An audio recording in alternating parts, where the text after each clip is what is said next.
You mean the amount of money that's going to be spent will be a failure? Well, will there be enough stopping the system from by the debt falling apart? Well, wait a minute. Rephrase the question, PJ. Well, the UK government are going to have to sell 220 billion pounds of debt this year to finance the current account this year. And out in the world, I think it was in Bob's publication, there's $1 trillion to be funded by bonds this year. Is there enough money to buy those bonds?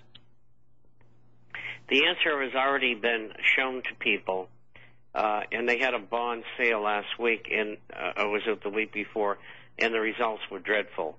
And I think that that's the answer. And I don't think they're going to be able to raise the amount of money that they want to raise. And I know that they're thinking of going to the IMF and asking for a loan, but you won't believe this, but they don't qualify. Let's see. But so the situation is really dire. It's worse there than in the United States. The UK is in serious trouble. Mm-hmm. And I don't think they have any gold left to sell either. They sold half of it, and then I think they leased the other half. And I don't think it's ever coming back. If the bond market and we can thank Mr. Brown for that. If the bond market fails, the government guarantee of the banks fails. Isn't that correct? That's correct. And if they fail, the financial houses will start failing and the insurance companies. Oh yeah. But no, I just want to ask that question because the rumor is that when the derivative rolls backwards, the 10,000-ton boulder, and AIG goes down, and all the rest, it's over. As you say, only gold and silver will run. Yeah. But people here are very well informed by the Daily Mail. It's a terrific newspaper, and they're not afraid of anyone. But they usually print the truth. But it's quite shocking now, the debt factor. It's really colossal. Do you agree that the G20 was just a total, I've missed your programs for a while, was a total failure? The G20 meeting was just a total failure. Well, you're right, and I think China did most of the dictating from behind the scenes. And, they really can't do an awful lot to extend what they're doing. Not only England, but the G20.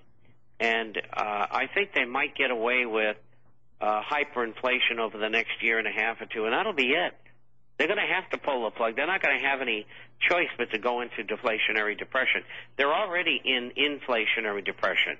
It's just that the money that's been created, that's been monetized, hasn't really hit the system yet. It will starting next month.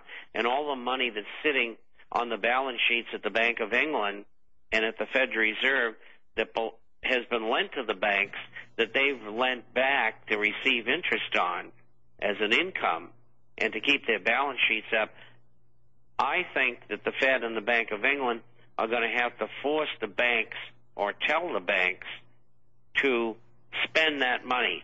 And that's when we're going to get hyperinflation. All right. PJ, I thank you. Yeah, go ahead. So that's why we have the bizarre situation where government owns 60% of the Royal Bank of Scotland, 45% of the other group, Lloyds, HBOS, and some of them are buying the bonds. So the government is buying its own debt. Yeah. Can you believe that? That was exactly the point I was going to bring up, PJ. Well, that's the monetization that's already happening, and the Fed is doing the same thing, and the Swiss are buying corporate bonds in the market. It's one of the reasons I pulled my recommendation on Swiss franc government bonds, because that's not a good idea and it's not something that the Swiss really have to do. But in England, it's complete monetization, and that's going to start turning around in a couple of months, and that inflation will set in. Yeah. PJ, thank you. Final phrase. Yeah. I think we have a new phrase. It's called financial incest. Financial incest. Yeah, there you go. Thank you, PJ. Appreciate your call. You were breaking up somewhat there. Bob, at what point? I mean, this is so insane. When are the people of the globe, and a lot of them have caught on to the bankers' game, we don't need to deal with the debt people. We don't need to have the usury out there. When are the people going to get, how should I say, angry enough to maybe going out and start burning these guys at the stake? We don't need the stinking credit. I've always contended, John, that the only thing that's going to make the general public in America act in that manner is an empty belly, no place to live, no car, and being under a bridge. And that's what it's going to come to. And they're going to offer them the internment camp, and unfortunately, probably a good many of them are going to take it. And then they'll, of course, live like they're in a prison. And the rest of us are going to have to move on government. It is amazing to me because it has been demonstrated. I mean, this 60 different ways from Sunday that the problem is the financial systems that the governments and businesses dealing with. It is the funny money system worldwide. So why are not, I mean, we saw a little bit of it, here this past weekend, end the Fed. We've seen the demonstrations and the people, breaking the windows of the Bank of England. I mean, we've seen a little bit of resistance and pushback.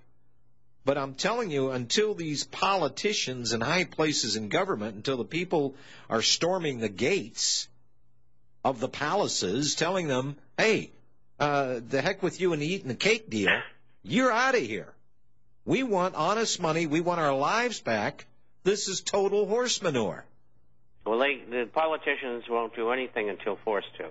Well. And, run out of town on a rail or hung or whatever it is. And they're just not going to do that because they've been paid off by the bankers. And they're not going to respond. The judicial system is the same way. And if they continue to take it to the very end, there's no doubt of what's going to happen to them and their families. And this time, if people are mad and clean house, believe me, there's a lot of people who are innocent who are going to die. Well, and here's another thought for all you people sitting out there with your storable foods. There's going to be hungry people before they're run into the internment camps. They're going to want what you have. I don't know if the majority of these people have read the book, Patriots Surviving the Coming Collapse. But I would suggest that you read that. It is literally the Bible of survival if things come apart in this country. Unless we're all going to go quietly into the night, folks, and line up for the government cheese and the government housing or the government internment camps or concentration camps. If we do nothing and we go quietly into the night, the transformation will be complete in this country. Well, you either feed them or tell them to go away. And that's why you have weapons. All right. And if they won't go away, you're going to have to shoot them. I mean, what other choice do you have? Let's take Catherine. They're aggressive and combatant. Understood. Let's take Catherine in Montana. This always happens. People load up the end of the program. They will not call in when the calls are slow.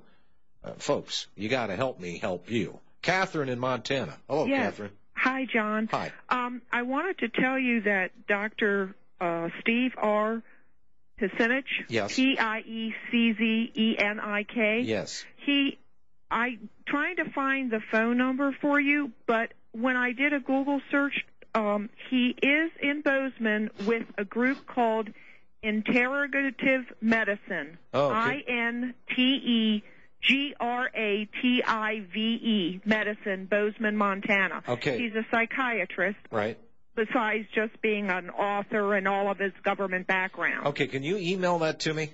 I'll try to find what I can on him, and that's what I found so far. But he did an outstanding show with Steve around a week or so ago. I heard half of it. I hit it on the nail. Well, and I'll tell you, some of the stuff that he was coming out with, I desperately need the listeners of this network to hear. My only problem with Steve Quayle has been the fear factor. He's got turned up. Yes, I understand some of that. I agree. Yeah. All right. But the Dr. Steve P. was outstanding. Mm-hmm. He was really very, very good, and he hit the nail on the head. He reminded me of my late husband. This man must be in his 60s, right. Vietnam vet, that sort of thing, and during that time frame. And it was like listening to my late husband talk about those times right before we got married and, during our early years of 30-some years of marriage. All right. Well, Catherine. In politics. Email that over to johnstetmiller@hotmail.com. Okay, I will, John. And thank you for a great show. We love you guys. We love Tuesdays. Thank you. Appreciate it. All right. Let's go to Don in Ohio. Hello, Don.